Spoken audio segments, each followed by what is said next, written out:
Maliyyə azadlığı. Çoxumuz üçün bu, böyük, əlçatmaz bir xəyal kimi səslənir, elə deyilmi? Bəlkə də lotereya udmaq lazımdır deyə düşünürük. Amma gəlin sizə bir sir verim. Bəlkə də yol düşündüyümüzdən daha sadə, daha əlçatandır.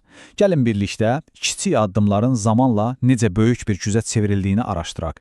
Baxın, maliyyə azadlığı deyəndə ağlımıza milyonlar gəlir. Amma əslində məsələ bu deyil. Əsl məsələ seçim azadlığıdır. Sabah işə gedib, mən artıq bu işi görmək istəmirəm deyə bilmək gücüdür. Və ya sadəcə biraz dincəlmək istəyirəm deyib bunu etmə imkanıdır. Bax, bu sizin həyatla olan bütün münasibətinizi kökündən dəyişir. Yaxşı, əla səslənir. Bəs bu azadlığa necə çataq? Bax, burada çoxumuzun ilişib qaldığı bir dilemma var.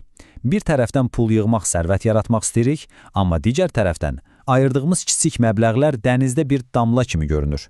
Böyük pullarla investisiya etməyə isə açığı qorxuruq. Bu, sanki bir tələdir. Və bu sual yəqin ki, hamımızın beynində fırlanır. Həftədə cəmi $10, yəni bir neçə fincan qəhvənin pulu, həqiqətən də nə isə dəyişə bilərmi?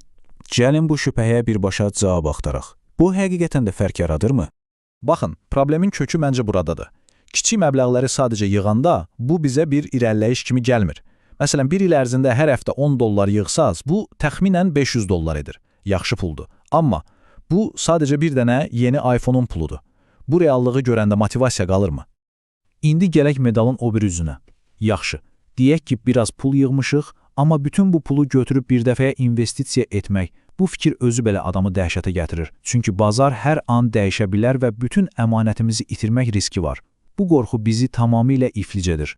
Və işin ən ironik tərəfi də budur ki, ən böyük gəliri vəd edən aktivlər, məsələn, texnologiya səhmləri və ya Bitcoin kimi, eyni zamanda ən çox dəyişkən olanlardır. Yəni bir gün yuxarı qalxır, o biri gün aşağı enir. Bütün pulunuzu belə bir şeyə yatırmaq, sanki roller coasterə minmək kimidir. Bir gecədə sərvətinizin yarıya enməyə ehtimalı insanı dəhşətə gətirir. Yaxşı, bəs bu qorxu və ümidsizlik tələsindən çıxış yolu varmı? Əlbəttə var. Elə bir strategiya var ki, bu problemin hər iki tərəfini də həll edir. Və ən maraqlısı odur ki, bazarın o qorxduğumuz dəyişkənliyini bizim lehimizə işlədir. Gəlin tanış olaq. Bu möhtəşəm strategiyanın adı dollar məsrəf ortalaması və ya qısaca DMO-dur. Məntiqi o qədər sadədir ki, deyir ki, bazarın nə vaxt qalxıb, nə vaxt düşəcəyini təxmin etməyə çalışma. Bu onsuz da mümkün deyil. Əvəzində sadəcə sabit bir məbləği müntəzəm olaraq qiymətin nə olduğundan asılı olmayaraq investisiya et. Baxın, bu strategiyanı tətbiq etmək uşaq oyunu kimidir. Cəmi 3 sadə addım var. Birincisi, özünüzə uyğun sabit bir məbləğ seçin. Bu həftəlik $10 da ola bilər. İkincisi, nizamlı bir vaxt təyin edin. Məsələn, hər həftənin birinci günü. Və üçüncüsü, ən vacibi, nə olursa olsun, bu plana sadiq qalın. Bazar düşür, qalxır, sizin üçün fərqi yoxdur. Siz sadəcə davam edirsiniz. Və bax, bu strategiyanın əsl sehri buradadır. O, sizin düşüncə tərzinizi 180 dərəcə dəyişir. Normalda, bir dəfəyə böyük pul yatıran investor, bazar düşəndə nə edir? Panikaya düşür. Eyvah, pulum batır, deyə qorxur. Amma DMO investoru nə edir? Sevinir. Çünki o bilir ki, bu sevdiyi aktivi endirimlə almaq üçün əla bir fürsətdir. Gördünüz, qorxu fürsətə çevrildi. Nəzəriyyə qulağa çox xoş gəlir, elə deyilmi? Amma gəlin görək, real həyatda rəqəmlərlə bu iş necə nəticə verir? İndi keçirik bu təhlilin ən maraqlı və ən güclü hissəsinə. Gəlin faktlara baxaq. Gəlin kiçik bir zaman səyahət edək. Təsəvvür edin ki, düz 5 il əvvəl başlamısınız və hər həftə cəmi $10 investisiya etmişsiniz. Görəsən, bugün nəticə necə olardı? Təbii ki, bir şey vurğulamaq lazımdır. Keçmişdəki nəticələr gələcək üçün heç bir zəmanət deyil. Bu, sadəcə bir simulyasiyadır. Gəlin ən sakit, ən etibarlı variantdan başlayaq. Texnologiya dünyasının nəhəngi, nisbətən sabit bir şirkət olan Apple. Və budur nəticə. 5 il ərzində cəmi $2440 pul qoymusunuz və bugün o pul $7000-dan çox bir məbləğə çatıb. Yəni, pulunuzu demək olar ki, 3 qat artırmışsınız. Özdə Apple kimi çox da dəyişkən olmayan bir səhmdə. Yaxşı, bu təsirli idi. İndi gəlin biraz daha riskli, daha çox eniş yoxuşları olan bir səhmə baxaq. Teslaya.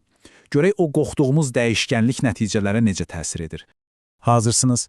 Eyni $2440 investisiya bu dəfə $31728 çevrilib. İnanılmazdır. Elə deyilmi? Bax, bu, dəyişkənliyin sizin xeyrinizə necə işlədiyinin canlı sübutudur. Qiymət düşəndə daha çox səhm aldığınız üçün qalxanda qazancınız da qat-qat çox olur. Və indi gəlin zirvəyə çıxaq. Dəyişkənlik deyəndə ağla gələn ilk ad Bitcoin dünyası. Görəsən burada nəticələr necədir? Rəqəmlər həqiqətən də özləri hər şeyi deyir. 5 il ərzində qoyduğunuz cəmi $2610 bugün $32.000 çox bir dəyərə sahib olardı. Bu 11.000%-dən çox bir artımdır. Bax budur, kiçik amma ardıcıl addımların dəyişkən bazarlarda yarada biləcəyi möcüzə. Bütün bu rəqəmlər, bu nəticələr adamı həvəsləndirir. Yaxşı, bəs biz buradan hansı dərsi çıxarmalıyıq? Bu yola çıxmaq üçün hansı prinsiplərə əməl etməliyik? Gəlin uğurun açarlarını bir yerə yığaq. Əslində uğurun sirri bu 4 sayda qaydada gizlidir. Birincisi, uzun müddətli düşünün. Bu bir sprint deyil, marafondur. 5 il və daha çox. İkincisi, ardıcıllıq hər şeydən vacibdir. Nə vaxt almaq yox, sadəcə almağa davam etmək önəmlidir. Üçüncüsü, emosiyaları oyundan kənarlaşdırın. Qorxu və tamah sizin ən böyük düşməninizdir. Və nəhayət, gücünüz çatan bir məbləğlə başlayın. Məqsəd zəngin olmaq deyil, oyunda qalmaqdır. Və bu sitat, məncə, bütün məsələnin psixoloji tərəfini mükəmməl şəkildə ümumiləşdirir. Deyir ki, 3-4 aydan bir yoxladığım hesablar hər gün baxdıqlarımdan həmişə daha yaxşı nəticə göstərir. Niyə? Çünki sistemi qurub, ona güvənib, öz işini görməsinə icazə verirsiniz. Hər gün baxmaq sadəcə stres yaradır və səhv qərarlara sürükləyir. Beləliklə, gəlin bu təhlili bir sualla bitirək. Əsl sual, başlamaq üçün kifayət qədər pulun varmı deyil. Əsl sual budur. Sizin bugün göstərəcəyiniz kiçik, amma davamlı bir səy, növbəti 10 ildə sizin üçün necə bir gələcək qura bilər? Bugün atacağınız o kiçik addımın gücünü heç vaxt qiymətsiz hesab etməyin.